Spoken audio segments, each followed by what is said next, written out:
Baik, Assalamualaikum warahmatullahi wabarakatuh.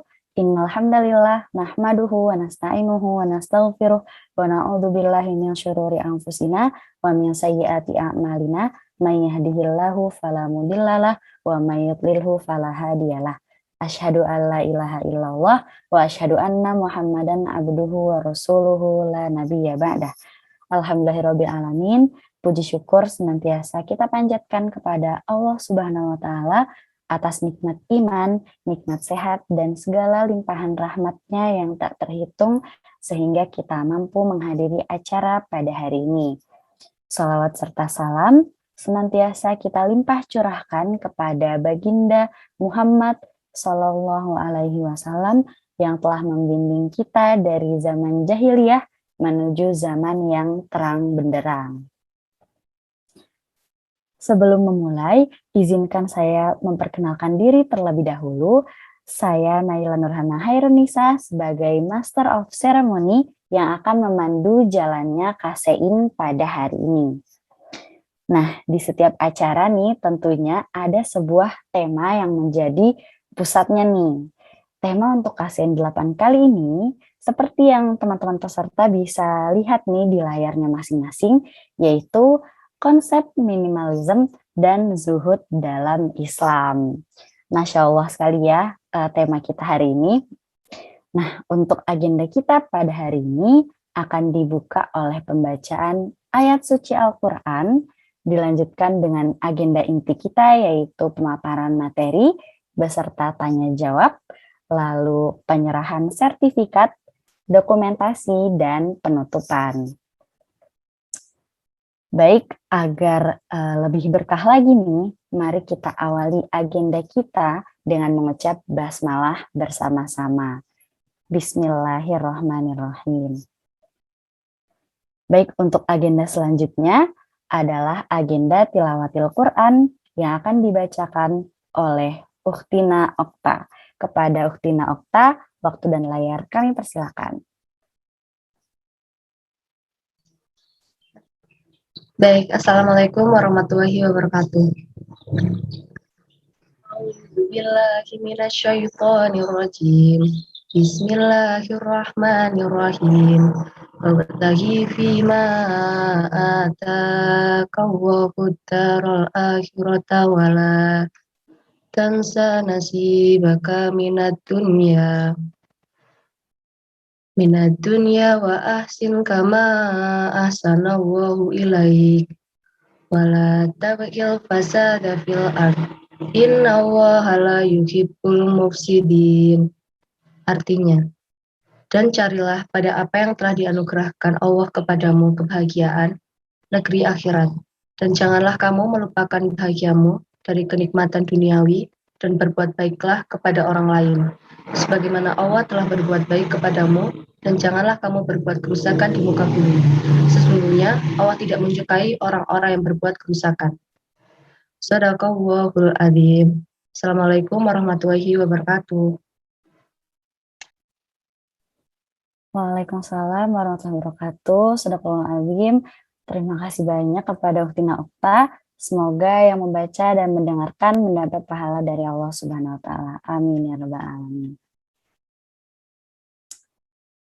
Baik, setelah acara kita dibuka dengan tilawatil Quran, langsung saja kita menuju agenda inti kita, yaitu penyampaian materi. Nah, sebelumnya nih, kami akan membacakan CV dari pemateri kita kali ini terlebih dahulu. Kepada panitia yang bertugas dipersilakan untuk menampilkan CV pemateri. Baik, untuk kakak pemateri kita kali ini memiliki berbagai pengalaman organisasi nih, yaitu menjabat sebagai Kastrat BEM FTP pada tahun 2018 dan 2019, lalu menjabat sebagai anggota Agen Himpunan Keteknikan Pertanian pada tahun 2018, dan pada tahun 2018 menjabat juga sebagai staf Madya PSDM Forkita. Lalu pada tahun 2020 menjabat sebagai Sekretaris Departemen Quran Learning Center Forkita. Wah, Masya Allah sekali ya pengalaman organisasinya. Nah, selain pengalaman organisasi yang luar biasa nih, kakak pemateri kita kali ini juga memiliki moto hidup yang luar biasa nih, yaitu berikan yang terbaik untuk Allah Subhanahu wa Ta'ala. Masya Allah sekali. Nah, mungkin nih sepertinya teman-teman udah pada nggak sabar buat ketemu dengan kakak pemateri kita kali ini. Langsung saja tanpa berlama-lama lagi, kita sambut kakak pemateri kita yang luar biasa, Kak Widya Romadona. Assalamualaikum Kak Widya. Apakah sudah bisa bergabung dengan kami, Kak? Sudah deh. Ya, Alhamdulillah. Ini langsung Alhamdulillah. Mbak share ya. Sebelumnya nih Kak, saya mohon izin terlebih dahulu menyampaikan kepada peserta KSEIN bahwa silakan nih dipersiapkan fokus 100%-nya untuk menyimak dan menyerap ilmu-ilmu yang akan kita dapatkan hari ini. Serta nanti ada juga hadiah menarik berupa saldo sebesar 50.000 bagi penanya terbaik nih. Oke Wah, deh. Masya Allah. Iya, Masya Allah ya Kak. Mungkin karena emang teman-teman juga udah pada kepo dan gak sabar, langsung saja nih kepada Kak Widya, waktu dan layar kami persilahkan Kak. Ya, Alhamdulillah. Rabbil Alamin. Salatu wassalamu ala anbiya wal mursalin Sayyidina Muhammadin wa ala alihi wa sahbihi ajma'in amma ba'du. Bentar ya adik-adik, ini masih preparing PowerPoint. Lah, Alhamdulillah sudah. Nah, Alhamdulillah hari ini ya bertemu dengan 31 adik-adik dari Kasain dan mungkin dari eksternal Kasain juga. Alhamdulillah kita bisa bergabung di taman-taman surga ya. Insya Allah kalau misalnya kita sering nih di dunia itu berada di taman-taman surga, artinya majelis ilmu, semoga Allah itu juga nantinya akan menyampaikan kita pada taman-taman surga yang beneran gitu. Di taman-taman surga beneran kita bersama-sama gitu ya, reuni. Oh, ini adik-adik dulu yang pernah ikut Kasain. Nah, sebelumnya ini suara Mbak putus-putus nggak ya? Izin menjawab terdengar jelas Kak. Nah, selain itu ya Rasulullah sebutkan bahwasannya sifat orang yang beriman itu adalah tidak pernah kenyang daripada ilmu kayak gitu. Jadi Masya Allah hari ini adik-adik mau belajar ya tentang konsep minimalis dan zuhud di dalam Islam, ya salah satu perkara yang sangat penting gitu karena memang merupakan esensi agama ini diturunkan, yaitu menghilangkan penyembahan manusia terhadap manusia ataupun manusia terhadap lainnya kepada penyembahan kepada Allah semata, Masya Allah. Dan yang ketiga juga tanda atau bukti cinta Allah kepada seorang hamba, tidak Allah tambahkan harta, tidak Allah tambahkan ilmu, tidak Allah tambahkan yang lainnya, jabatan, kecantikan, dan sebagainya. Tapi apa bukti Allah ketika cinta kepada seorang hamba? Allah tambahkan kefakihannya terhadap ilmu agama. Jadi hadirnya adik-adik ada di sini itu bukti cinta Allah supaya kita lebih paham gitu terhadap ilmu agama. Nah, sebelumnya nih ya tentang konsep itu memang akhir-akhir ini banyak sekali dibahas ya di YouTube, di kajian-kajian dan sebagainya ya. Karena memang kalau Mbak rasa sendiri perlu gitu kaum milenials itu di tengah tantangan zaman memahami itu konsep minimalis dan zuhud. Jadi ya bisa disimak ya adik-adik dan dicatat kalau ada yang penting-penting gitu ya. Oke, nih yang pertama nih, apa sih zuhud itu ya? Apakah zuhud itu lusuh ya? Apakah zuhud itu berarti sederhana, nggak boleh memakai fasilitas yang wow gitu kan? Apakah zuhud itu berdiam diri di masjid aja, pasrah gitu dengan kehidupan ya? Ataukah tidak boleh kaya gitu ya kan? Banyak nih makna-makna zuhud yang hari ini mungkin kurang tepat kayak gitu dan lain sebagainya gitu. Ada yang kalau misalnya kamu gamisnya mahal nih gitu, gamisnya 1 juta atau gamisnya 500.000 gitu ya, dibandingkan gamisnya 100.000, wah ini nggak zuhud banget nih orangnya kayak gitu, atau lain sebagainya kayak gitu. Misalnya fasilitas yang dipakai, oh HP-nya iPhone, ya Allah nggak zuhud banget kayak gitu ya, lain sebagainya. Apakah seperti itu nggak zuhud kayak gitu ya? Nanti kita akan bahas di sini ya, kekeliruan memaknai konsep zuhud. Yang pertama, memang ada yang mengatakan zuhud itu menceraikan dunia, lalu berlari darinya, namun bukan berarti kemiskinan adik-adik. Karena kalau kita lihat ya di sini ya, dari Quran surat As-Sod ayat 30, wa wahabna li Dawud Sulaiman ya'mal 'abdu innahu awwab. Kami anugerahkan kepada Nabi Daud ya, anak yang bernama Sulaiman, sebaik-baik hamba sesungguhnya dia awwab, kata orang yang suka kembali kepada Allah. Gak mungkin ya Allah itu mengangkat seorang nabi kalau nggak zuhud itu. Pasti nabi-nabi yang Allah angkat itu zuhud, artinya menceraikan dunia dan menganggap dunia itu ya sebatasnya saja kayak gitu. Nggak akhirnya menjadikan dunia itu di hatinya, tapi hanya meletakkan dunia itu di tangannya.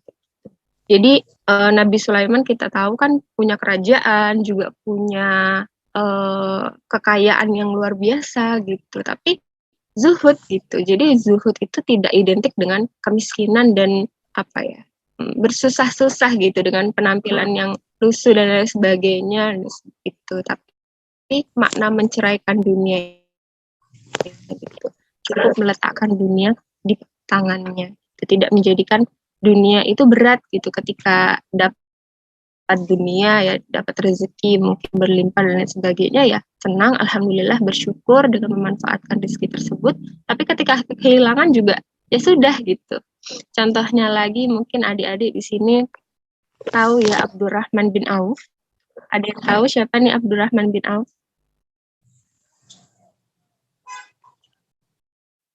Bisa dijawab langsung nih, siapa nih kira-kira Abdurrahman bin Auf?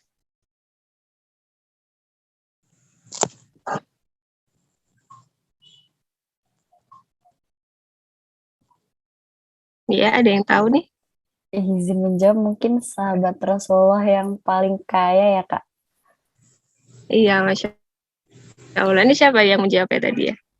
Dari saya Kak Naila. Oh, dari Naila, dari MC ya. Iya Kak.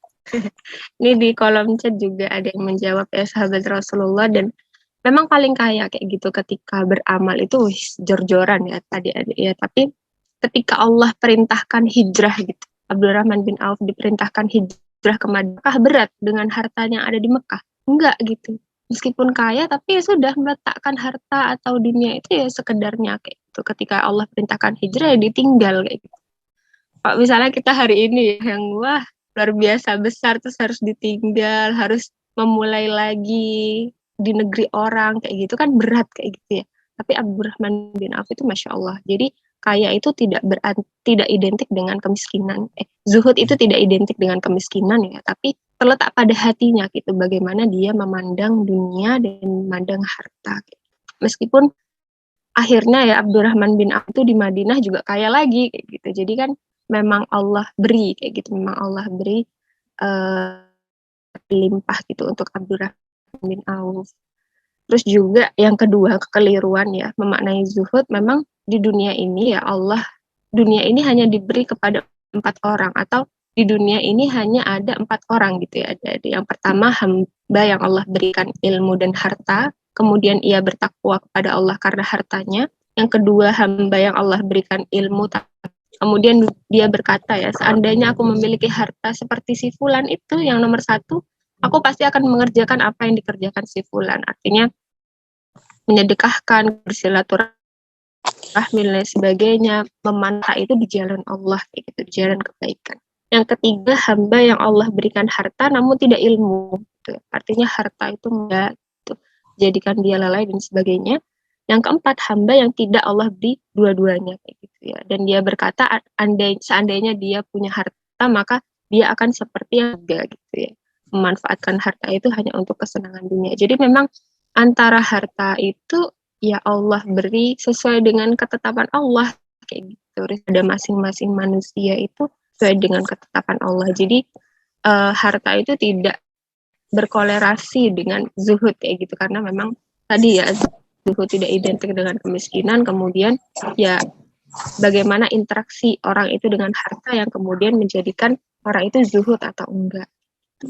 Jadi memang perlu ya menyamakan persepsi dulu ya adik-adik di sini. Menyamakan cara pandang. Yang pertama, zuhud bukan amalan zohir, tapi amalan hati. Bisa jadi orang yang pakai iPhone lebih zuhud ya daripada yang pakai gitu. Karena memang itu nggak terlihat kayak gitu bagaimana hatinya. Kemudian orang yang hidup mewah kayak gitu ya, ataupun hidup berkecukupan mungkin lebih zuhud daripada orang yang kekurangan, itu juga kita nggak tahu gitu bagaimana hati dia memandang dunia dan menempatkan urusan dunia gitu. Yang kedua, zuhud bukan berarti harus miskin, karena yang salah bukan hartanya tapi interaksinya dengan harta gitu. Ada orang yang ketika diambil hartanya ya, tadi seperti Abdurrahman bin Auf, untuk meninggalkan hartanya ya sudah biasa aja gitu. Ada orang yang berat sekali untuk meninggalkan hartanya gitu. Begitu pula kalau misalnya kita untuk kehidupan kita ya hari ini ya, mungkin kita ada kehilangan handphone ataupun apa sudah kita ikhtiarkan untuk hati-hati gitu, tapi masih kehilangan gitu. Apakah kita gondok ya, atau ya kan yang lain atau yang lebih baik gitu, ya bisa dinilai dari hal-hal seperti itu. Kemudian yang ketiga, zuhud bukan berarti berpangku tangan ya. Artinya ya zikir dari pagi sampai malam gitu ya, nggak kerja dan sebagainya, kemudian membebankan diri kepada orang lain, itu bukan berarti juga makna zuhud. Mementingkan ibadah-ibadah ritual ya, tapi dia tidak kemudian mencari dunia itu tadi untuk menghidupinya atau menjadi beban orang lain. Karena di sini ya disampaikan dan carilah apa yang telah dianugerahkan Allah kepadamu, yaitu kebahagiaan negeri akhirat, dan janganlah kamu melupakan kebahagiaanmu dari kenikmatan dunia ini dan berbuat baik lain sebagaimana Allah telah berbuat baik kepadamu, dan janganlah kamu berbuat kerusakan di muka bumi. Seperti itu adik-adik. Jadi ini ya, menyamakan cara pandang dulu ya. Yang pertama zuhud tadi amalan hati, kita nggak pernah tahu hatinya orang. Yang kemudian zuhud itu bukan berarti miskin, ya, yang salah itu bukan hartanya, tapi kalau misalnya dia baik dengan hartanya ya Masya Allah gitu. Ada juga yang ini, ada sebuah perdebatan ya adik-adik, lebih baik mana, orang yang miskin bersabar atau orang yang kaya bersyukur gitu. Kira-kira lebih baik mana nih, yang miskin bersabar atau yang kaya bersyukur? Dan kedua hadis ini riwayatkan kalau nggak salah sama Imam Ahmad. Kira-kira lebih baik yang mana adik-adik?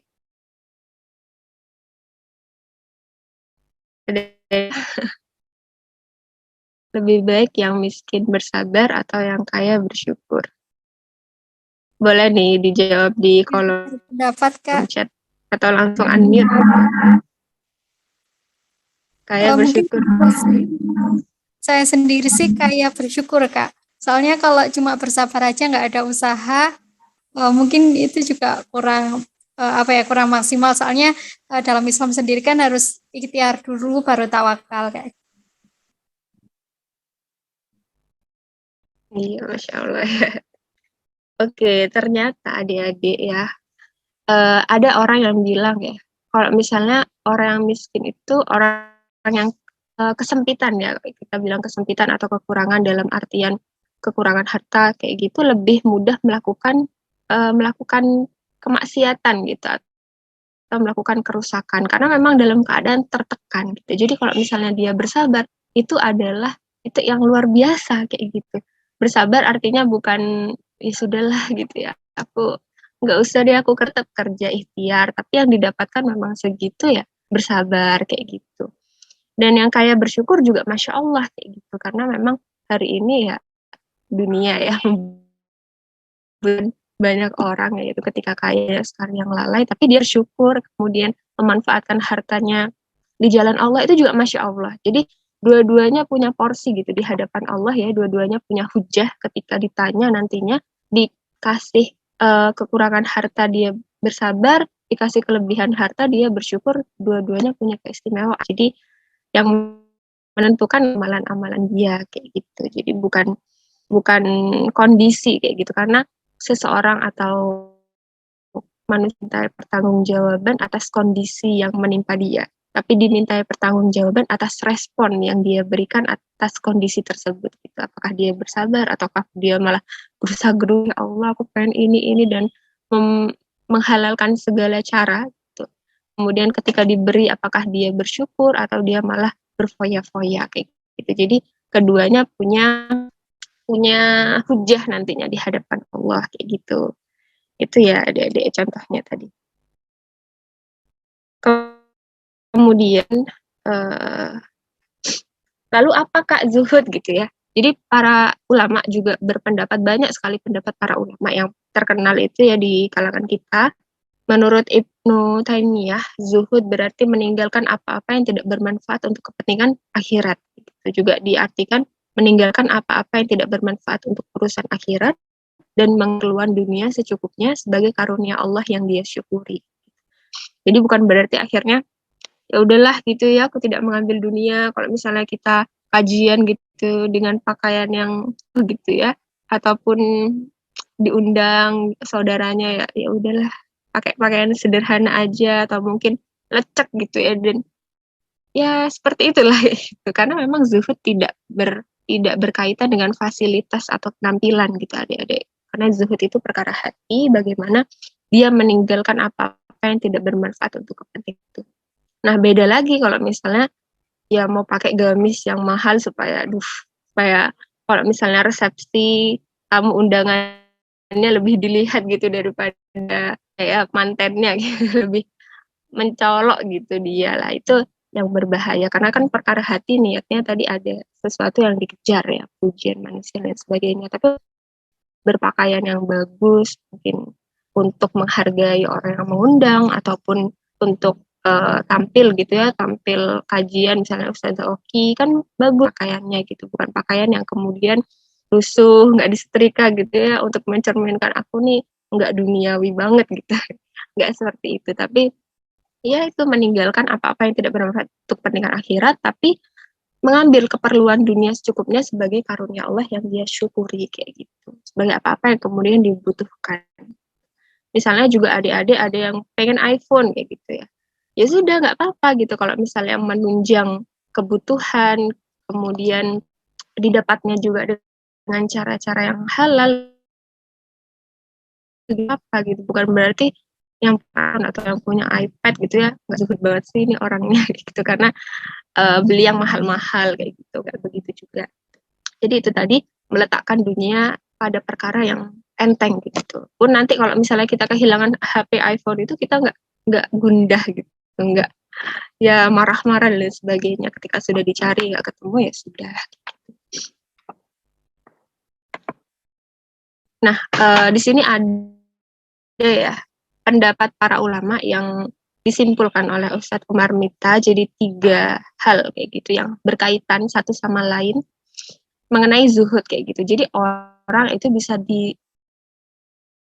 ketika menerapkan 3 hal ini.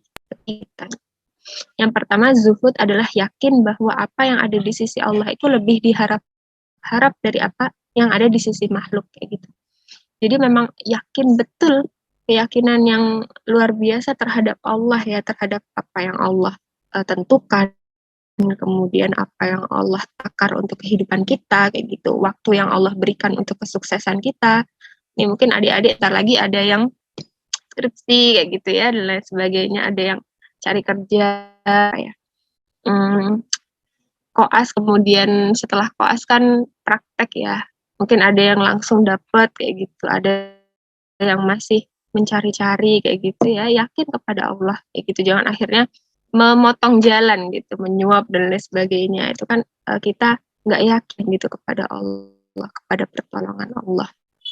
Kemudian yakin rizki yang diberikan Allah itu tidak akan pernah tertukar gitu. Kalau kata Ali bin Abi Thalib kan, apa yang menjadi milikmu, apa yang ditakdirkan untukmu ya tidak akan pernah melewatkanmu gitu. Sedangkan apa yang tidak ditakdirkan untukmu ya gak akan pernah jadi milikmu gitu. Jadi ya sebenarnya kalau kita zuhud ya, kita yakin 100% kepada Allah, ya kita akan tenang gitu hatinya ya, tidak akhirnya kita memandang ya Allah kok dia sudah sukses ya, kok aku masih belum ya, kok dia sudah punya mama kok belum ya, seperti itu.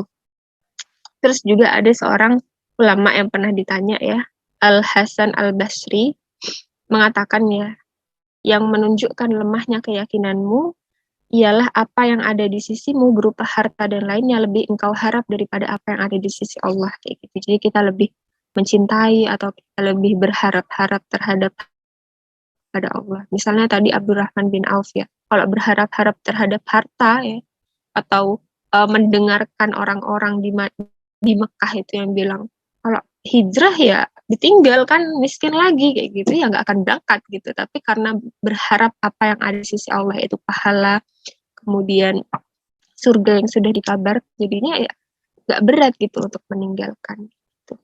Kemudian Abu Hazim juga ya, seorang yang dikenal begitu zuhud, ditanya apa saja hartamu kayak gitu, wahai Abu Hazim gitu. Kemudian Abu Hazim itu berkata, aku memiliki 2 harta berharga yang membuatku tidak khawatir miskin. Yang pertama, rasa yakin kepada Allah, dan yang kedua, tidak mengharap harta sisi manusia gitu. Kemudian ditanya lagi, bagaimana engkau ini tidak takut? Bukan kayak gitu, Masya Allah ya. Jadi memang yakin kayak gitu, dan keyakinan ini adik benar sesuatu yang mahal ya. Nanti kalau misalnya kita ditempatkan pada usia-usia 25 gitu ya, di mana beban hidup dimiliki kita kalau hari ini kan ya ditanggung lah ya oleh orang tua, apalagi perempuan kayak gitu kan. Nanti di usia-usia sebegitu ya kita akan diuji nih oleh hal-hal yang kemudian membuat kita khawatir ya, bisa perkara harta, bisa perkara aduh jodohnya kok nggak datang-datang ya, apakah kita yakin ataukah kita memilih jalan pintas gitu, pacaran dan sebagainya. Jadi perkara yakin itu adalah perkara yang mahal, dan perkara yakin ini, orang yang yakin itu sangat Allah cintai. Karena memang benar-benar dia menerapkan esensi agama ini kayak gitu. Membebaskan manusia dari penyembahan kepada makhluk atau penyembahan kepada yang lainnya, menuju penyembahan kepada Allah semata kayak gitu. Berharap hanya kepada Allah, bersandar hanya kepada Allah kayak gitu. Yakin bahwa ketetapan Allah itu yang terbaik. Itu perkara yang luar biasa dan sangat mahal gitu ya. Kalau Mbak bilang ya, keyakinan itu. Kemudian yang kedua ya, di antara bentuk zuhud apabila seorang hamba ditimpa musibah dalam hal dunia, hilangnya harta, anak dan selainnya, maka ia lebih mengharap pahala dari musibah tersebut. Jadi kalau misalnya ditimpa musibah, bilangnya ya Allah nggak apa-apa gitu, gantikan yang lebih baik di sisimu, atau gantikan yang lebih baik nanti di akhirat, atau gantikan yang lebih baik dengan pahala yang kau berikan kayak gitu. Meskipun boleh-boleh saja kalau misalnya kita berdoa, ya Allah gantikan yang lebih baik nanti di dunia kayak gitu. Misalnya fasilitas yang lebih baik, atau HP yang hilang itu yang lebih baik ya, atau yang sebagainya. Tapi ketika orang itu zuhud, dia lebih mengharap gitu ya, untuk digantikan di akhirat, atau digantikan dengan apa-apa yang terbaik di sisi Allah, itu pahala dan sebagainya, ridho Allah kayak gitu. Seperti itu teman-teman. Dan yang ketiga, zuhud adalah keadaan seorang ketika dipuji ataupun dicela dalam kebenaran itu sama aja kayak gitu. Jadi ketika dipuji kita tidak terbang ya, ketika dicela kita tidak tumbang gitu. Inilah tanda zuhud seseorang menganggap urusan dunia sekadarnya saja. Hatinya tidak mengistimewakan satupun makhluk ya, tidak mengistimewakan penilaian makhluk. Ini ada yang sudah hijrah nih, kemudian meninggalkan hal-hal yang tidak baik kayak gitu, kemudian wah Masya Allah ya kamu gak terbang kayak gitu, biasa aja. Kemudian nanti ketika hijrahnya dicela dengan beberapa orang ya, duh kamu kok kayak apa ya sekarang, kayak ibu-ibu gitu pakai gamis ya tetap aja kayak gitu. Yang lainnya kayak gitu ya, intinya hatinya tidak mengistimewakan satupun penilaian makhluk gitu. Yang ia cintai adalah kebenaran dari Allah ya, dia selalu mencari kebenaran dan menerapkan kebenaran. Yang ia cari adalah ridha Allah kayak gitu. Jadi memang perkara dunia atau perkara penilaian manusia, narasi manusia, ataupun apa-apa yang ada di sisi manusia itu tidak menggoyahkan dia kayak gitu, karena yang dia harap adalah apa-apa yang di sisi Allah kayak gitu. Keadaan ini sangat mahal ya adik-adik ya. Kira-kira susah nggak nih kita jadi zuhud? Gampang atau susah nih?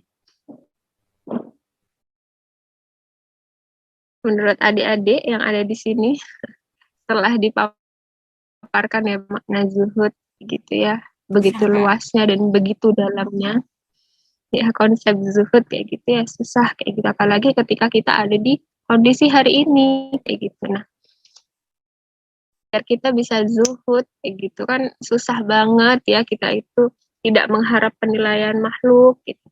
Susah banget kita itu bersandar hanya kepada Allah kayak gitu ya, tidak kemudian khawatir kayak itu. Boleh khawatir itu boleh, kemudian takut itu boleh gitu, tapi tidak menguasai kita gitu. Nah, ini ada beberapa tips-tips ya yang Mbak lihat dan Mbak dengarkan dari Ustadzah ustadz dan ustadzah kayak gitu. Yang pertama memang sebelum ingat mati, kemudian ingat dunia yang fana, itu kita sadar deh, misi penciptaan kita di dunia itu apa kayak gitu. Di dunia ini kita mau ngapain kayak gitu. Ya Allah sudah mengabarkan ya, wa ma khalaqul jinna wal insa illa liya'budun. Gitu. Dan tidaklah aku ciptakan jin dan manusia kecuali untuk beribadah kepadaku. Jadi ya memang tujuan kita diciptakan itu beribadah gitu. Jadi apa yang tidak guna untuk menunjang ibadah kita itu ya ditinggalkan. Supaya kita bisa kayak itu meninggalkan perkara-perkara yang tidak bermanfaat untuk urusan akhirat. Ya kita mengingat esensi kita diciptakan kayak gitu. Ngapain kita di sini dan mau kemana kita nanti kayak gitu. Dibangkitkan ya, di hari kebangkitan itu memang luar biasa sekali menakutkannya kayak gitu kan, dikabarkan manusia itu dibangkitkan kemudian di padang mahsyar. Ada yang menggambarkan matahari itu 1 jengkal ya. Kemudian manusia-manusia itu dalam keadaan yang tidak berbusana. Kemudian ditanyakan ya oleh sahabat itu ke Rasulullah, ya Rasulullah apakah tidak malu mereka tidak berbusana gitu. Kemudian Rasulullah menjawab, sungguhnya mereka itu nanti nggak kepikiran, sampai nggak kepikiran malu gitu ketika tidak berbusana, karena saking takutnya mau menghadapi pertanggungjawaban di hadapan Allah gitu. Ketika dikumpulkan juga manusia-manusia yang tenggelam oleh keringatnya sendiri ya, yang tenggelamnya itu sesuai dengan amalan dia. Ada yang tenggelamnya itu sampai sehasta mungkin, ada yang tenggelamnya sampai sepinggang kayak gitu, ada yang tenggelamnya sampai sebahu, ada yang memang dia tenggelam banget kayak gitu. Itu tergantung dengan amalan dia. Nah, ada yang dibangkitkan kemudian sapan ya, ketika dibangkitkan dan berbaris di padang mahsyar itu ya dia biasa-biasa aja gitu, sepoi-sepoi kayak gitu, biasa-biasa aja, tidak mengalami ya tenggelam ataupun panas, kepanasan dan sebagainya, dan semua itu tergantung amalannya. Makanya penting sekali bagi kita untuk mengingat esensi bagaimana kita diciptakan, kemudian untuk apa, nantinya akan kembali kemana gitu. Untuk itu tadi, supaya kita bisa menetapkan hati mengambil dunia itu seperimanya saja. Kemudian yang kedua nih ya, ingat mati ya. Kenapa Allah itu sangat banyak ya ayat-ayat yang menyuruh manusia itu ingatlah bahwasannya kamu itu akan meninggalkan dunia ini. Kemudian ingatlah kalau dunia itu fana, gitu. Kenikmatan yang abadi itu di akhirat ya teman-teman ya, adik-adik. Kalau misalnya kenikmatan akhirat dan kenikmatan dunia itu dibandingkan kayak gitu ya, hanya 1 tetes banding 1 lautan gitu. Kalau hari ini kenikmatan kita apa sih yang terbesar gitu ya, jalan-jalan ke Turki misalnya, jalan-jalan ke New Zealand yang Masya Allah kayak gitu, atau jalan-jalan kemana kayak ya, itu hanya satu tetes gitu daripada kenikmatan yang ada di akhirat. Jadi sayang sekali kalau misalnya kita nggak mengambil dulunya ya, tapi tadi berfoya-foya kemudian melupakan Allah gitu ya, kajian nggak mau gitu ya, nggak mau aku kajian tuh pusing gitu ya, ataupun berat gitu melakukan perintah-perintah Allah ya, masih berat terhadap penilaian manusia, ataupun tidak yakin kepada Allah, gerundel terhadap takdirnya Allah kayak gitu kan, itu sayang sekali. Kemudian janji Allah itu pasti ya, satu hal yang kita yakini, janji Allah itu pasti. Kemudian ketetapannya yang terbaik, itu rezeki yang Allah berikan itu yang terbaik. Bisa jadi kalau misalnya seseorang yang sempit harta, kemudian kekurangan itu ketika dikasih berlebih, dia bisa tidak bersyukur. Bisa jadi orang yang hari ini kita lihat berlebih, kalau misalnya dia masih sempit, dia tidak bersabar kayak gitu kan, Allah yang tahu ya. Allah yang tahu takaran terbaik. Kemudian di sini diingatkan lagi ya adik-adik di surat Al-Ghafir ayat 38 dan 39. Orang-orang yang beriman itu berkata, hai kaumku, ikutilah aku akan menunjukkan kepadamu jalan yang benar. Hai kaumku, sesungguhnya kehidupan dunia ini hanyalah kesenangan yang sementara, dan sesungguhnya akhirat itu yang kekal. Gitu. Sementara itu banyak gambarannya. Bisa Rasulullah pernah menyampaikan, sesungguhnya kamu di dunia ini bagaikan pagi ke sore kayak gitu. Misalnya kita pagi bangun gitu, tiba-tiba sudah sore aja kayak gitu ya. Sesebentar itu kita di dunia. Tidak memaknai urusan dunia sebagaimana orang-orang kapitalis dan materialis kayak gitu ya. Kalau orang-orang materialis itu menganggap kesenangan terbesar itu ya di dunia kayak gitu. Kemudian harta yang terbaik itu ya harta yang bisa menjadikan kita senang kayak gitu. Kita punya ini dan itu kayak gitu. Tidak memaknai urusan dunia sebagaimana mereka kayak gitu. Karena dalam Islam urusan dunia ya sekedar kita bisa menegakkan tulang punggung kayak gitu, kita bisa beramal kayak gitu, kita bisa berbuat baik gitu. Ketika kehilangan apa yang kita dapat ya sudah kayak gitu kan, itu kan dari Allah. Jadi memang Masya Allah ya. Jadi ini 3 tips gitu ya supaya kita bisa berproses menjadi orang yang zuhud kayak gitu. Meskipun Mbak akui ya, mungkin adik-adik juga akui betapa susah gitu ya zuhud kayak gitu ya. Karena itu perkara hati, gak ada yang bisa tahu hati kita itu seperti apa. Kemudian nih antara konsep zuhud dan minimalisme. Minimalism itu adalah suatu paham ya untuk menggunakan barang atau membelanjakan uang sesuai dengan kebutuhan gitu. Jadi ya apa-apa yang kita punya itu memang kita butuhkan gitu kan, konsep minimalis, having less kayak gitu. Tidak akhirnya menghambur-hamburkan untuk sesuatu yang tidak perlu, tidak akhirnya menumpuk barang gitu kan, minimalism. Kalau dulu minimalism itu sering sekali di desain interior atau eksterior ya adik-adik ya, warna yang earth tone atau hitam putih kayak gitu, warna-warna yang enggak ngegojreng gitu ya, warna-warna yang kalem-kalem kayak gitu. Kemudian penempatan ruangnya itu semuanya apik kayak gitu ya, semuanya termanfaatkan dengan baik, nggak berantakan, nggak penuh kayak gitu kan. Itu konsep-konsep minimalism di tata ruang ataupun arsitektur kayak gitu. Tapi kalau dipaham ya, suatu pemahaman untuk kehidupan ya ini ya, menggunakan barang atau membelanjakan uang sesuai dengan kebutuhan yang konsumtif gitu.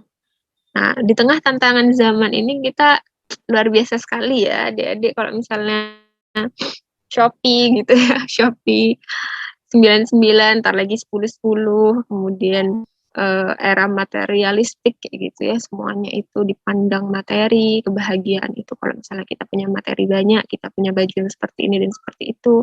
Di era kapitalis ya, di mana semua itu dilandaskan pada uang, gitu, profit, keuntungan. Kemudian di era toxic society, sadar nggak sih kalau hari ini media sosial ya, kalau nggak kita filter apa yang kita follow itu ya bisa menjadi toxic kayak gitu. Kita melihat orang, Masya Allah ya hidupnya gitu. Sebenarnya dia punya ujian juga gitu. Cuman orang yang melihat akhirnya bisa menilai dia kayak fairy tale ya hidupnya ya. Senang-senang aja atau nggak ada ujian. Itu kan bahaya gitu. Tantangan zaman ini memang bahaya. Dan kalau adik-adik ini ya mendetaili bagaimana jualan di Instagram ataupun di e-commerce gitu kan. Kalau misalnya kita searching 1-2 kali skincare gitu.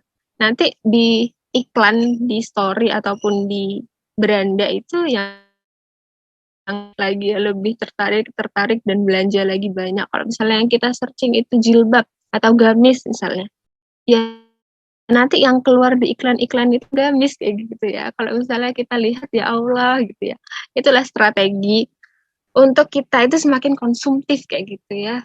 Hal-hal yang tidak perlu akhirnya tertarik kayak gitu, hal-hal yang mahal akhirnya kita mengupayakan untuk membeli padahal ya sebenarnya nggak butuh-butuh banget kayak gitu dan lain sebagainya. Terus juga ini di all shop itu ya, ini barangnya limited edition gitu.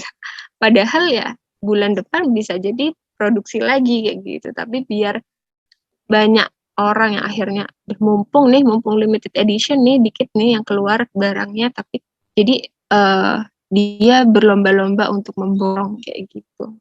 Itulah ya tantangan di era kita konsumtif kayak gitu.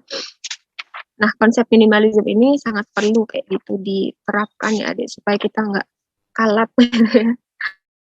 Terus juga masalah skincare kayak gitu ya. Apakah nggak boleh Mbak akhirnya punya skincare yang banyak gitu? Kalau misalnya itu sesuai dengan kebutuhan dan bisa dipertanggungjawabkan ya boleh-boleh aja gitu.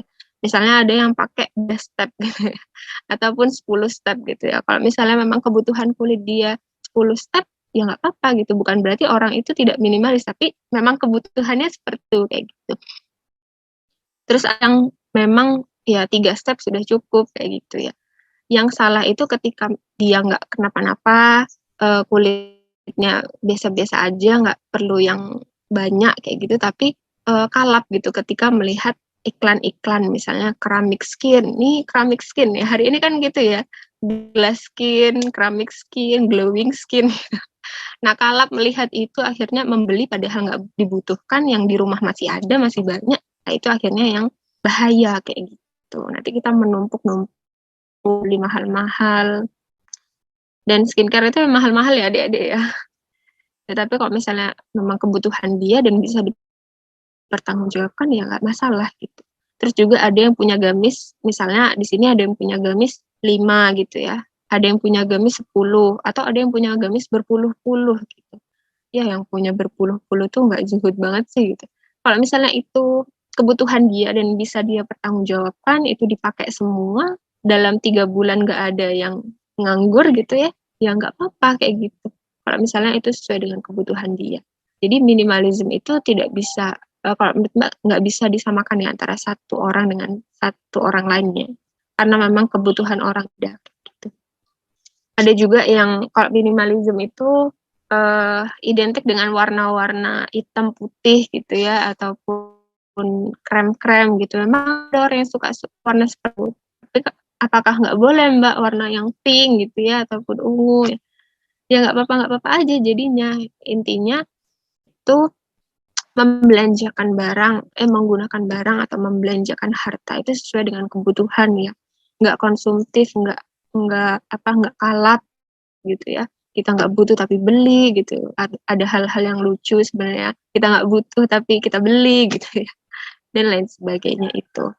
Ataupun kita membeli itu hanya untuk, misalnya membeli iPhone 13 nih ya, hanya untuk ya nanti kalau misalnya selfie yang di kaca tuh ya, mirror selfie gitu ya, bisa di post ya supaya semua orang tahu nih di dunia ini kalau misalnya aku iPhone-nya sudah 13 kayak gitu. Nah, itu yang niat-niat yang salah gitu kan, masih mementingkan penilaian dan pujian manusia. Tapi kalau misalnya membeli untuk itu tadi ya kebutuhan, sekarang iOS 15 kan kalau misalnya di satu foto atau satu tulisan ya, kita ginikan seperti kamera itu bisa terketik kayak gitu. Jadi kita nggak usah ngetik-ngetik lagi, tapi itu bacaan itu sudah terketik sendiri kayak gitu. Jadi Masya Allah kan ya perkembangan teknologi. Kalau misalnya itu menjadi kebutuhan ya nggak apa-apa. Jadi konsepnya ya menggunakan sesuai kebutuhan atau membelanjakan harta sesuai kebutuhan. Karena apa ya? Karena memang semua yang kita punya ataupun hal-hal yang kita miliki ini akan diminta pertanggungjawaban ya. Berapapun banyak ya, gamis kita ataupun fasilitas-fasilitas yang kita punya nantinya semuanya akan diminta pertanggungjawaban. Kalau kata Ustadz Syam itu ya, kalau kata Ustadz Syam itu semakin seperti kita di dunia itu seperti kita berbelanja di mall kayak gitu. Semakin banyak kita mengambil, semakin lama kita di kasir gitu. Nah, di dunia sama, semakin banyak kita memiliki barang ya, kita semuanya dibeli kayak gitu. Pengen dibeli sedikit, pengen dibeli gitu, tertarik dibeli, ataupun hanya sekedar ya, biar orang-orang tahu dan sebagainya, biar terlihat menarik dan sebagainya kayak gitu. Semuanya dibeli ya semuanya akan diminta pertanggungjawaban. Semakin banyak akhirnya kita mengambil yang ada di dunia, semakin lama kayak gitu hisab kita di hadapan Allah. Dan semuanya akan ditanya ya, sebagaimana hadis riwayat At-Tirmizi dan At-Tabrani, tidak akan bergeser kedua kaki anak Adam di hari kiamat di sisi Rabb-nya sehingga dia ditanya tentang 5 perkara kayak gitu. Yang pertama tentang umurnya, dia habiskan untuk apa, masa mudanya untuk apa dia gunakan, tentang hartanya, dari mana ia dapatkan dan dalam hal apa hartanya dibelanjakan kayak gitu. Serta apa yang dia buat dari ilmu yang dimiliki, apakah diamalkan atau hanya sekedar gitu, ya tahu, nggak diamalkan, cuma sekedar pemahaman kayak gitu. Jadi ya akan ditanya adik-adik ya, pernah nggak sih kita ketika ujian ya, kita nggak berani bergerak sedikit pun karena gurunya kereng gitu, ataupun ketika kita dipanggil, tiba-tiba dipanggil nih, Dek siapa nih ya, Dek contohnya ya, Dek Melani ataupun di Aida gitu, dipanggil rektor gitu, kenapa ya gitu. Kita bertanya-tanya ya. Nah ini di hadapan Allah sampai kita tuh nggak bisa bergeser gitu kakinya, sampai kita tuh kalau misalnya bergeser aja takut gitu ya. Seberapa mencekam ya hari itu deh ketika kita ditanya. Dan kalau misalnya semakin banyak apa-apa yang kita ambil di dunia ya, dan tidak bisa kita pertanggungjawabkan, yaitu mana nanti kita di hadapan Allah. Jadi memang konsep minimalism ini relate banget zuhud ya.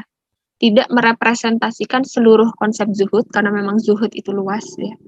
Dan zuhud itu maknanya sangat dalam gitu. Tapi merepresentasikan salah satu ya konsep zuhud gitu. Dan kita bisa belajar zuhud ini dari menerapkan konsep minimalism gitu. Mengambil apa-apa yang seperlunya aja. Jadi seperti itu ya adik-adik ya. Karena memang zuhud itu susah kayak gitu ya, kita menata kehidupan itu juga susah ya. Jadi yuk sama-sama belajar ya. Zuhud itu proses untuk yakin ya, bersandar hanya kepada Allah, mengharap balasan hanya kepada Allah di akhirat, dan tidak berharap apa-apa di sisi manusia. Dan itu proses gitu ya. Semuanya itu proses dari apa-apa yang kita pupuk kayak gitu. Misalnya hari ini kita kajian, besok kita kajian lagi kayak gitu kan. Terus kita juga belajar dari pengalaman-pengalaman, ustazah kayak gitu. Itu hasil dari semua hal-hal yang kita lakukan untuk mencapai zuhud itu ya ini, yakin, benar-benar yakin, benar-benar bersandar hanya kepada Allah gitu. Kemudian hidup seminimal mungkin ya sesuai dengan kebutuhan kita dan memaknai urusan dunia sekedarnya saja. Di era sekarang memang agak susah ya. Makanya harus banyak mengkaji Islam biar istiqomah gitu. Karena memang salah satu kunci pemahaman kita itu diterapkan sama kita ya di tengah iman kita ya dan turun itu memang ya mengkaji Islam terus gitu, sama-sama belajar ya. Cukup itu mungkin ya sharing-sharing dari Mbak Widya. Saya kembalikan kepada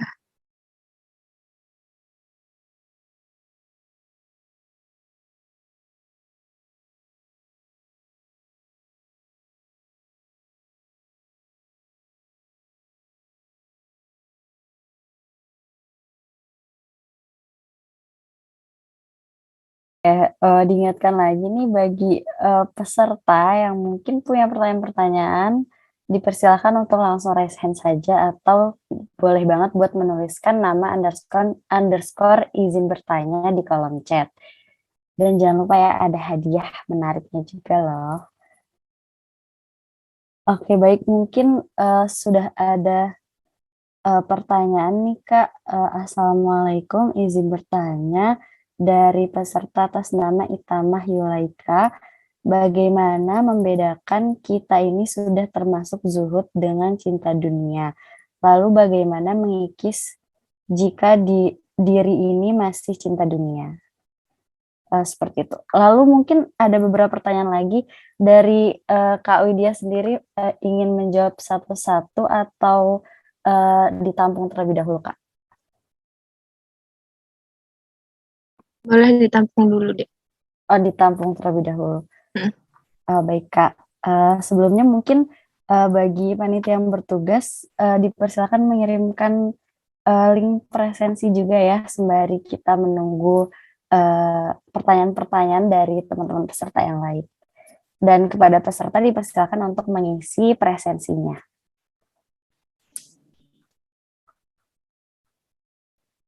Baik, Kak Widya, mungkin pertanyaan yang pertama yaitu bagaimana membedakan kita ini sudah zuhud atau masih cinta dunia.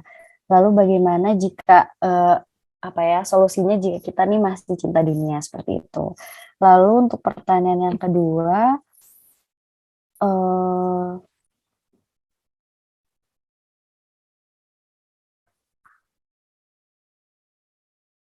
sejauh ini saya tidak pernah sangat terobsesi dengan hal duniawi dan tidak memikirkan penilaian orang lain, tetapi saya rasa ini cenderung ke sifat bodoh amat dan self love.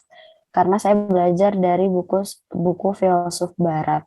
Bagaimana tips dari Mbak agar modal pemikiran yang sudah saya punya ini bisa dibelokkan ke arah yang lebih baik, yaitu zuhud? Itu pertanyaan dari peserta atas nama Anggun Septiani. Lalu terkait dengan zuhud dan minimalisme, apakah itu jadi membatasi mimpi dan target hidup kita, Kak? Seperti itu. Bagaimana sebenarnya target hidup yang baik terkait kesejahteraan atau kecukupan di dunia? Jadi mungkin kayak keseimbangan antara zuhud dan hidup di dunia apa ya, kepentingan dunia juga gitu Kak. Lalu apa ada rekomendasi buku tentang zuhud dan minimalisme dari Mbak Vidya? Terima kasih Mbak.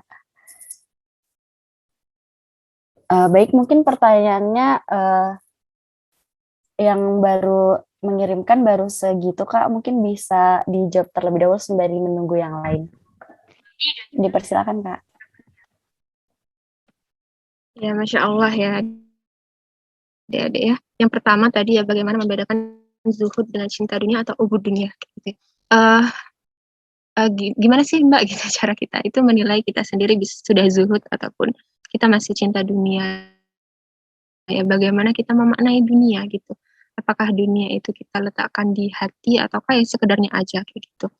Bagaimana kita melihat penilaian manusia ya, apakah penilaian manusia itu menggoyahkan kita ataukah penilaian manusia itu ya sudah kayak gitu.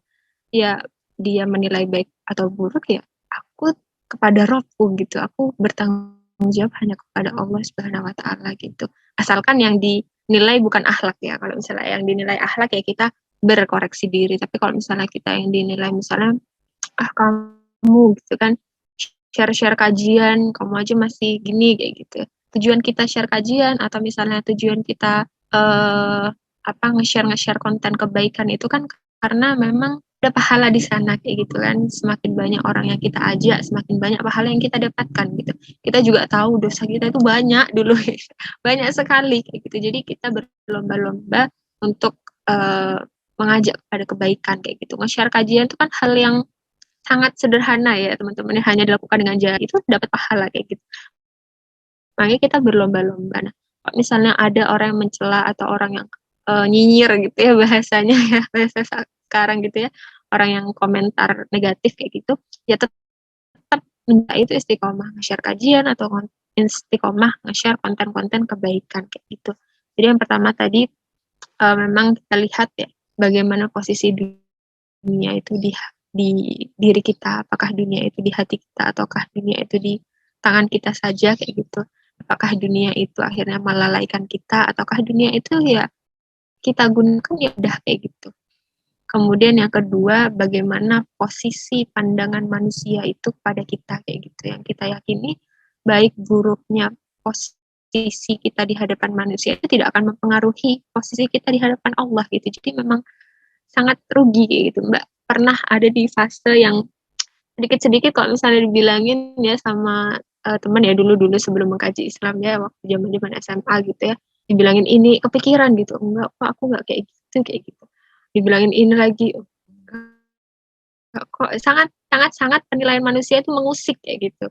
Terus kemudian berusaha menjelaskan dan sebagainya. Sebenarnya kalau yang dinilai bukan perkara akhlak ataupun enggak membahayakan kepribadian akhlak kita ya, misalnya yang dinilai perkara-perkara yang kita berjalan di atas kebenaran kemudian dinilai oleh manusia ya nggak menjadikan kita goyah gitu adik-adik. Terus kemudian bagaimana ketika kita ditimpa musibah kayak gitu ya, apakah kita uring-uringan ditimpa sebuah keadaan yang kemudian tidak mengenakkan kita gitu. Misalnya nih ada yang skripsi nita lagi kayak gitu, kemudian dana penelitiannya itu besar ya, kemudian ya gimana nih kemudian dia berbohong tentang penelitiannya, mengarang dan sebagainya, ataukah dia kerjakan kemudian dipercaya akan pertolongan Allah kayak gitu.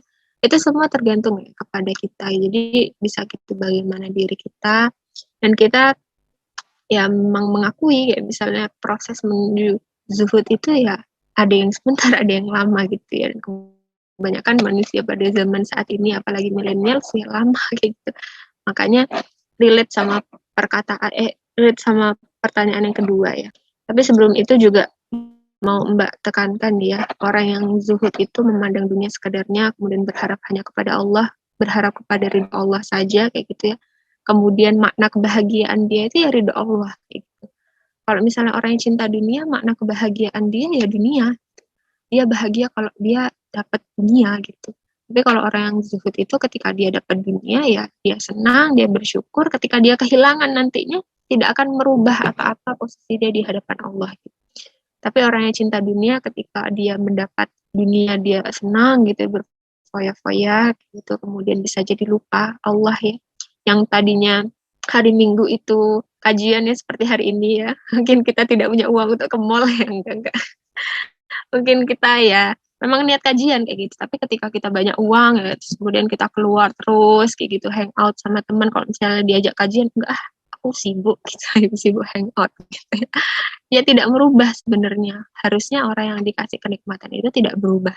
Posisi dia sebagai seorang hamba itu tidak berubah kayak gitu. Meskipun dikasih kenikmatan ya hari Minggu tetap kajian gitu, nggak hangout dan sebagainya. Kemudian makna kebahagiaan orang yang ubud dunia atau cinta dunia itu ya membuat dia lelah sebenarnya. Jadi kalau misalnya kita ngerasa dunia ini masih membuat kita lelah ya, penilaian orang itu masih membuat kita besar ataupun membuat kita ya berubahlah posisi kita di hadapan Allah kayak gitu ya. Ya kita perlu berproses lagi gitu untuk menjadi zuhud kayak gitu. Kemudian pertanyaan yang kedua ya, bagaimana hari ini jika kita masih cinta dunia, cara mengikisnya gimana Mbak? Salah satu matinya hati seseorang kayak gitu kan ketika dia cinta dunia kayak gitu. Jadi sangat bahaya kayak gitu, ketika kita cinta dunia dan kita sama-sama menginginkan gitu diri kita itu nggak cinta terhadap dunia. Itu salah satu yang Mbak sampaikan tadi ya, kita ingat itu misi penciptaan kita. Ada yang bilang ya, Pak, itu yang bilang kalau misalnya kita sudah clear misi penciptaan kita, sebenarnya kita tuh enak gitu berjalan di atas dunia. Kita sudah clear posisi kita gitu ketika kita diciptakan untuk beribadah, ketika kita dikasih takaran rezeki segini kita bersyukur, misalnya dikasih lebih kita dikasih sedikit kita bersyukur, dikasih lebih kita bersabar kayak gitu. Ketika kita sudah paham posisi-posisi itu, insya Allah kita mudah kayak gitu mengatur hati gitu, tidak terjebak ke dunia gitu. Jadi memang esensi mengingat misi penciptaan untuk apa kita diciptakan dan mau kemana kita nanti itu memang harus clear gitu ya adik-adik ya. Dan ini memang hanya bisa dijawab ya ketika kita mengkaji Islam kayak gitu. Yang kedua memang tipsnya dari Mbak, teruslah kayak gitu mengkaji Islam gitu. Mbak pun dulu tidak berniat hijrah ya karena takut dulu ya, takut karena kan dulu pakai gamis ya di tahun-tahun 2012 ataupun ya masih aneh lah pakai gamis kayak gitu kan. Terus juga ya nggak terlalu banyak gitu kajian ya, tapi ternyata ketika sekali ikut pada semester 2 waktu itu, semester 2 kuliah kayak gitu, semester 2 kuliah itu memang sudah gusar gitu, kayaknya ada yang kurang nih di hati tuh, ada yang sesuatu yang hilang gitu, karena memang kurang gitu kedekatannya terhadap ilmu, kemudian terhadap Allah kayak gitu ya.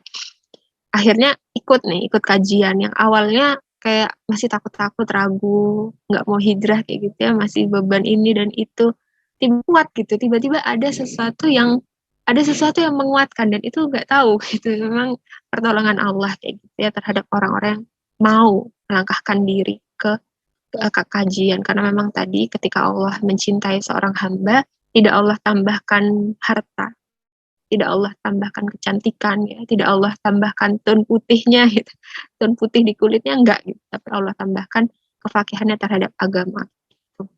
Jadi yang kedua memang mengkaji Islam, yang pertama tadi mengingat misi penciptaan kita ya, selain kita juga mengingat kematian, kemudian kita lihat orang-orang yang sakit, kita lihat bagaimana dunia ini berputar kayak gitu ya, yang susah nggak hanya kita gitu ya, ketika kita senang juga kita lihat orang lain kayak gitu. Kemudian kita ingat juga azab kubur kayak gitu, siksa neraka kayak gitu, itu yang bisa menguatkan. Kemudian yang kedua mengkaji Islam, yang ketiga yang berkumpul bersama orang-orang salih kayak gitu, karena ini emang relate banget ya adik-adik ya hari ini ya, nggak cuma berkumpul dengan orang-orang solih sebenarnya ya, kita follow orang-orang yang solih gitu. Karena millennials ya hidupnya scroll up scroll down scroll up scroll down Instagram, kemudian juga scroll up scroll down YouTube gitu kan. Jadi kita ikutilah gitu yang baik-baik gitu, karena kalau kata Ustaz Felix itu pemahaman kita itu yang membentuk kita. Jadi kalau menjadi orang yang tidak mencintai dunia ya ikutilah orang-orang solih, berkumpullah dengan orang-orang solih gitu. Misalnya kita berniat nih, aku mau berdeh gitu, bener-bener nggak mau lagi ya terlalu memikirkan kesenangan, kemudian berfoya-foya gitu. Tapi teman-teman kita ngajaknya, ayo yuk gitu. Ayo hari Minggu ke sini ataupun Senin ke sini, Selasa ke sini gitu. Kajiannya kapan gitu. Tapi kalau misalnya teman-teman kita teman-teman kajian yang mengajak kepada kajian, di tag-nya Instagramnya info kajian itu kan Masya Allah kayak gitu. Jadi berkumpullah dan follow lah orang-orang yang pilih. Terus pertanyaan yang ketiga tadi ya, gimana Mbak kalau sebenarnya aku tuh cuek gitu ya. Bukan apa tadi? Aku tuh bukannya tidak memperhatikan penilaian manusia gitu, tapi memang orangnya yang bodoh amat dan self love kayak gitu kan. Jadi yang memang kita harus pahami gitu ya adik-adik ya. Apapun yang kita lakukan di dunia ini kalau misalnya enggak untuk Allah, itu sama dengan semua bilangan dikalikan 0 gitu. Misalnya kita sudah memupuk banyak pahala, banyak kayak kebaikan-kebaikan gitu. Tapi kalau misalnya enggak untuk Allah, bisa itu dikalikan dengan 0. 100 kebaikan dengan 0 berapa? 0 kayak gitu kan. Jadi memang sayang sekali kayak gitu. Jadi memang yang pertama persepsi dulu ya, persepsi dulu yang memang harus kita luruskan kayak gitu, bahwa apa-apa yang kita lakukan itu ya memang untuk Allah kayak gitu.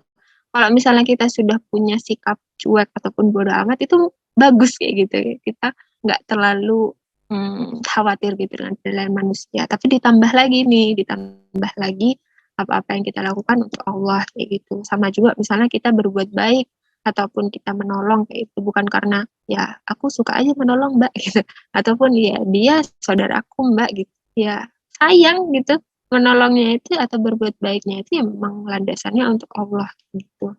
Memang ini proses ya adik-adik. Mbak pernah tanyakan juga ke Ustazah Mbak gitu, gimana ya Mbak kalau misalnya aku tuh ya kalau misalnya berbuat baik ya sudah berbuat baik aja gitu, karena memang berbuat baik itu baik, terus juga dia itu sahabatku ataupun dia itu saudaraku gitu, ya itu bagus deh kayak gitu. Kalau kata Ustazah Mbak itu bagus gitu, itu modal yang bagus kita untuk beribadah gitu, untuk melakukan hal-hal kebaikan, atau tadi ya sesuai dengan pertanyaan itu modal yang bagus kita untuk nggak khawatir dengan penilaian manusia, tapi tambah lagi semuanya disandarkan kepada Allah kayak gitu. Dan itu proses dari belajar kita, proses dari tadi ya pemahaman-pemahaman yang kita kumpulkan gitu. Semakin banyak kita akhirnya ikut kajian terkait dengan hati ya, tazkiyatun nafs kayak gitu, tazkiyatun nafs itu insya Allah gitu, apa-apa yang kita lakukan itu juga akhirnya menjadi untuk Allah gitu. Tapi tadi Masya Allah sudah punya modal yang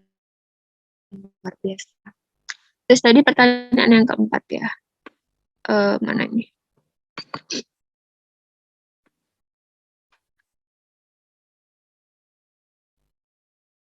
Ya, Mbak cari lain. Lalu terkait dengan zuhud dan minimalism, apakah itu jadi membatasi mimpi dan target hidup kita? Bagaimana sebenarnya target hidup yang baik terkait kesejahteraan dan kecukupan di dunia kayak gitu. Jadi tadi ya seperti yang Mbak sampaikan, yang pertama kita menyamakan persepsi, zuhud itu tidak berarti kemiskinan gitu. Jadi artinya orang yang lecek ya, orang yang bajunya biasa aja gitu, itu lebih zuhud dibandingkan orang yang pakai baju bagus gitu, enggak juga gitu. Karena zuhud itu perkara hati yang pertama, bukan perkara fisik, bukan perkara penampilan ataupun perkara fasilitas. Tapi zuhud itu perkara hati. Terus kemudian yang kedua, zuhud itu tidak terikat dengan kemiskinan gitu ya. Orang yang kaya bisa zuhud gitu ketika dia memang meletakkan itu tidak pada hatinya gitu. Dan ketika kehilangan ya sudah gitu kan. Ada banyak pengusaha-pengusaha kaya ya, ada Kang Dewa ya, kalau Mbak di Instagram tuh ikutin Kang Dewa, beliau pernah utang sampai 7 miliar kayaknya. Ya sudah diserahkan kepada Allah, hitung-hitungan manusia kayaknya aduh sampai 2000 sekian dinas gitu utangnya, tapi benar-benar diserahkan kepada Allah gitu. Itu. Jadi tadi yang pertama menyamakan persepsi zuhud itu perkara hati, bukan perkara fasilitas ataupun perkara penampilan. Kemudian yang kedua, zuhud itu tidak berarti kemiskinan. Boleh kita kaya gitu. Ketika kaya itu menjadikan kita bersyukur, itu boleh. Kemudian yang ketiga, zuhud itu juga tidak berpangku tangan gitu. Akhirnya ya sudahlah aku kayak gini aja lah aku gitu.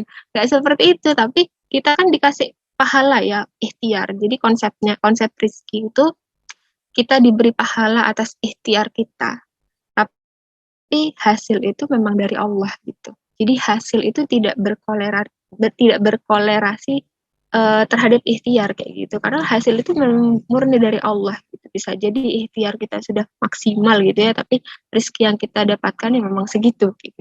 Bisa jadi ikhtiar kita kayak ya cuman gitu aja gitu, tapi rezeki yang kita dapatkan itu banyak gitu. Itu memang dari Allah gitu. Dan kita tidak dimintai pertanggungjawaban atas hasil, kita dimintai pertanggungjawaban atas ikhtiar. Jadi kalau misalnya mau menginginkan hidup kesejahteraan dan kecukupan di dunia, ya memang harus gitu, seorang muslim kayak gitu harus mengusahakan kayak gitu hidup yang sejahtera dan cukup gitu, karena memang banyak sekali hal yang bisa kita lakukan ya Dek ya, kalau kita sejahtera di dunia. Kemudian tadi ya, apakah kita nggak boleh pakai barang-barang yang bagus Mbak gitu ya, boleh-boleh aja kalau misalnya itu menunjang kebutuhan kita. Yang pertama bisa kita pertanggungjawabkan, kemudian yang ketiga dibelinya ya, mendapatkannya dengan cara-cara yang halal gitu. Punya gamis yang mahal gitu ya nggak apa-apa, ini buat misalnya ada kajian Mbak, kemudian diundang kajian, ngisi kajian besar kayak gitu, masa iya mau pakai yang lusuh gitu kan, kita menghargai panitia, menghargai acara kayak gitu, diundang resepsi saudara gitu, masa iya kita mau pakai yang lusuh gitu kan, jadi nggak apa-apa gitu. Terus juga apakah tadi ya misalnya skincare ataupun hal-hal kebutuhan kita sebagai perempuan, apa boleh Mbak gitu, kalau misalnya kita punya banyak brand-brand gitu, kemudian kita nggak dinilai zuhud, ya nggak juga. Kalau misalnya itu sesuai dengan kebutuhan, itu bisa kita pertanggungjawabkan, kemudian kita mendapatkannya dengan cara yang halal, ya nggak apa-apa gitu. Itu juga fasilitas-fasilitas yang lainnya adik-adik. Jadi zuhud dan minimalism itu sama sekali tidak membatasi kita menggapai kesejahteraan dan kecukupan dunia, asalkan itu tidak di hati kayak gitu. Kemudian yang ketiga terakhir, apa ada rekomendasi buku tentang zuhud dan minimalism dari Mbak Widya? Terima kasih. Rekomendasi zuhud ya, buku zuhud itu buku-buku tentang tazkiyatun nufus gitu deh. Jadi kan zuhud itu memang maknanya luas ya, luas dan sangat dalam. Memang Mbak akui memang itu terkait hati kita kepada Allah, kepada kehidupan kita itu memang sudah diatur kayak gitu, baik buruk, susah seneng, takaran segini, rezeki segini, itu memang sudah diatur. Waktu lulus segini, ada yang lulusnya itu cepat, ada yang lulusnya itu skripsiku gitu, aduh sampai budiar gitu ya, sampai sudah pening gitu ya kepala kita memikirkan skripsi kayak gitu. Tapi ketetapan Allah dan kita bersabar, itu semua perkara hati. Jadi Mbak rekomendasikan buku-buku tentang tazkiyatun nufus untuk dibaca. Terus juga Mbak rekomendasikan juga buku-buku tentang misi kita di dunia ya. Ada bukunya Hawaryun sama bukunya istrinya ya. Ada buku Mbak Bella juga, salah satu alumni FTP, itu menulis sama tentang alih haluan kayak gitu. Jadi kita bisa tahu misi kehidupan kita, kemudian buku-buku tentang tazkiyatun nufus supaya kita bisa mengendalikan kayak gitu hati kita, karena memang zuhud itu memang perkara hati. Itu ya tadi ya pertanyaan-pertanyaannya. Mungkin ada pertanyaan lagi, Mbak kembalikan kepada Mbak. Ya baik, terima kasih banyak Kak Widya atas jawabannya yang luar biasa. Lanjut, dipersilakan peserta diingatkan untuk mengisi presensi terlebih dahulu ya, jangan mengisi presensinya. Selanjutnya mungkin satu pertanyaan terakhir Kak, dari peserta atas nama Nur Atika Fatu. Assalamualaikum Kak Widya, terima kasih atas penyampaian materinya yang luar biasa. Mohon izin bertanya, terkadang kita suka sering belanja sesuatu yang mungkin akan dibutuhkan di saat yang akan datang.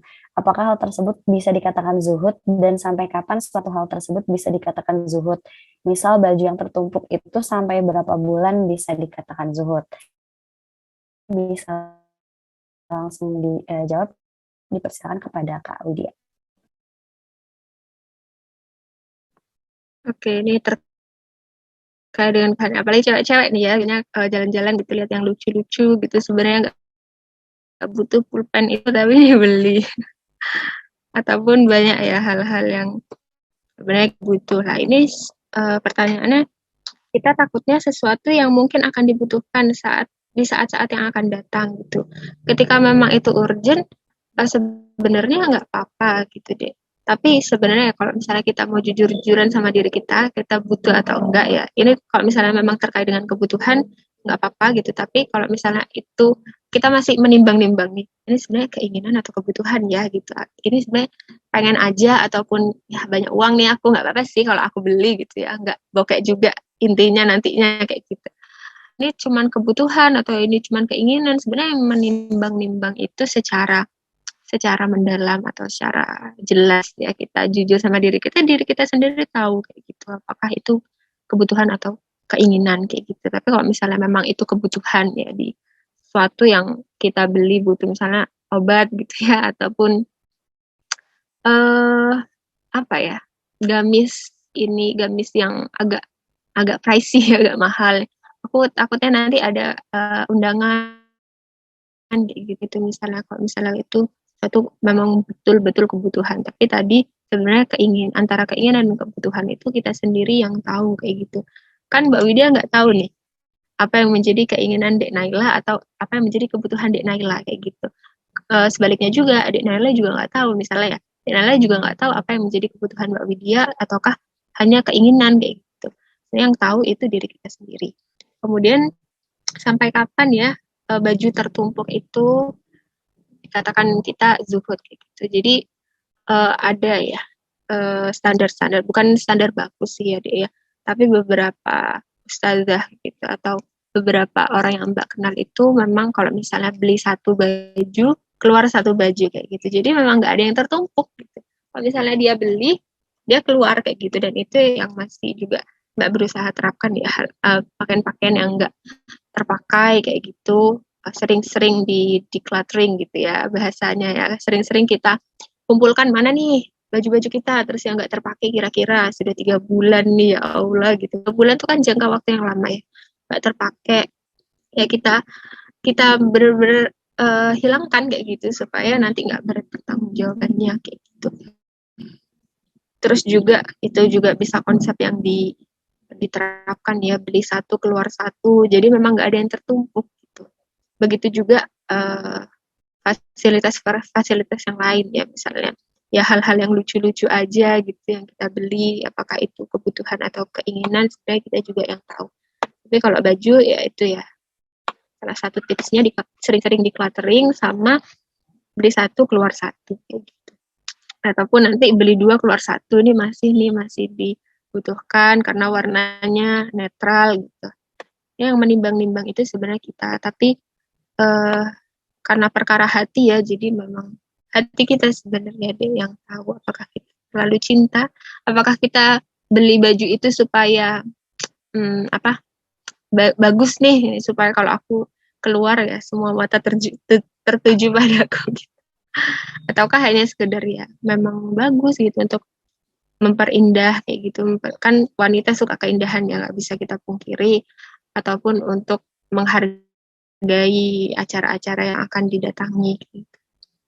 Itu deh kalau jawaban dari Mbak ya, dan sekilas tips-tips yang sudah diterapkan sama Mbak beberapa dan ustazah Mbak ya. Ini untuk 2 pertanyaan lagi mau dijawab atau enggak ya? Iya, mungkin untuk pertanyaan-pertanyaan yang belum terjawab karena waktu tanya jawabnya sudah habis, bisa dijawabnya di luar agenda seperti itu, Kak. Oke. Iya, Kak.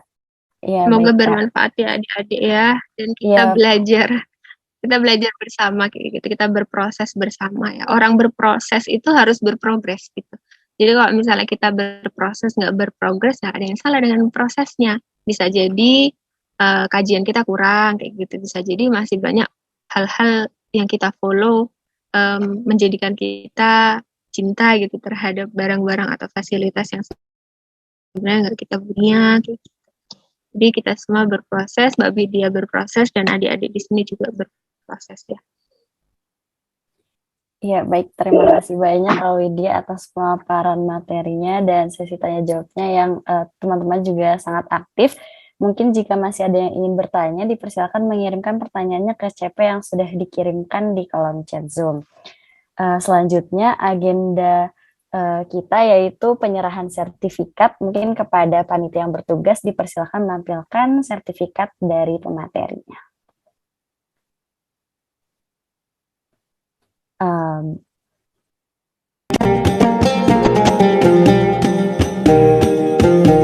Baik, sudah terlihat. Mungkin untuk penyerahan sertifikatnya akan saya pandu ya Kak. Bisa dipersiapkan pose terbaiknya terlebih dahulu.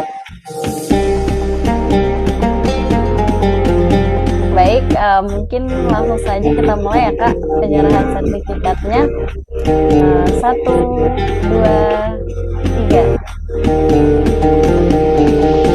Baik, terima kasih kepada Kak Widya dan terima kasih kepada panitia yang sudah menampilkan sertifikatnya. Baik, sekali lagi kami ucapkan terima kasih banyak kepada Kak Widya atas penyampaian materinya yang sangat bermanfaat dan relate banget dengan keadaan kita di zaman ini. Serta jika kepada Kak Widya memiliki agenda yang lain, kami persilakan untuk meninggalkan room Zoom, namun kami akan sangat senang hati jika Kak Widya berkenan mengikuti hingga akhir acara. Terima kasih banyak Kak Widya. Sama Baik. Iya, terima kasih Kak. Agenda selanjutnya yaitu mungkin bisa dilanjutkan ya, yang ditunggu-tunggu akan diumumkan pemenang dari penanya terbaik yang akan mendapatkan door prize. Baik, untuk penanya terbaik yang mendapatkan rezeki nomplok nih atas nama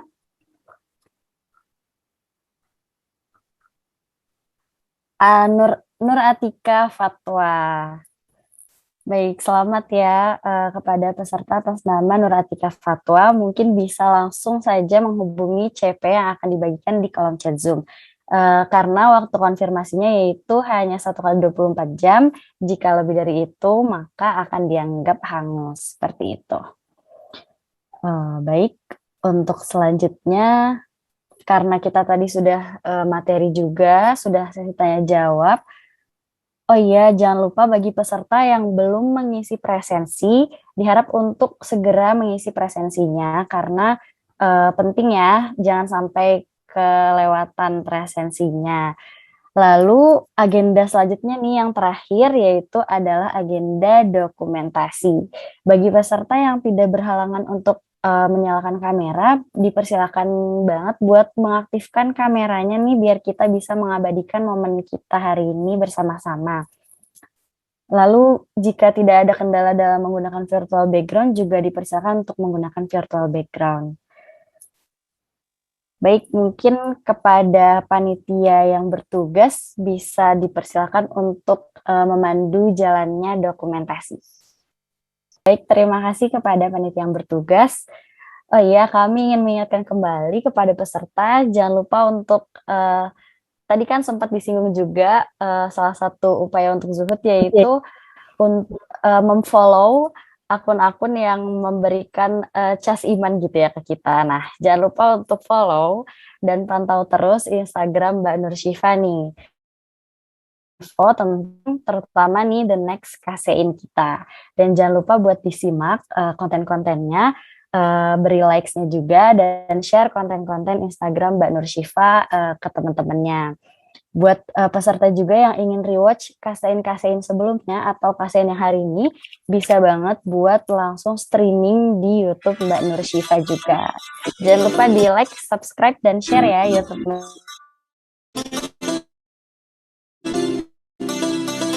Baik, karena kita sudah menyelesaikan agenda terakhir kita yaitu dokumentasi dan kita sudah ada di ujung acara. Tidak terasa sekali ya, kita sudah benar-benar di penghujung dari acara ini. Sebelum kita menutup acara kita pada hari ini, mari kita membaca istighfar terlebih dahulu. Astagfirullahaladzim, astagfirullahaladzim, astagfirullahaladzim. Dan doa kafaratul majelis. Subhanakallahumma wa bihamdika asyhadu an la ilaha illa anta astaghfiruka wa atubu ilaik. Alhamdulillahirabbil alamin, acara kita pada hari ini telah selesai. Kami ucapkan terima kasih yang sebesar-besarnya kepada seluruh peserta KSEIN hari ini serta Kak Widya sebagai pemateri. Saya Naila Nurhana Hairunisa sebagai MC mohon undur diri. Mohon maaf bila ada salah kata karena kesempurnaan hanya milik Allah Subhanahu wa taala. Sampai jumpa di KSEIN selanjutnya. Wassalamualaikum warahmatullahi wabarakatuh.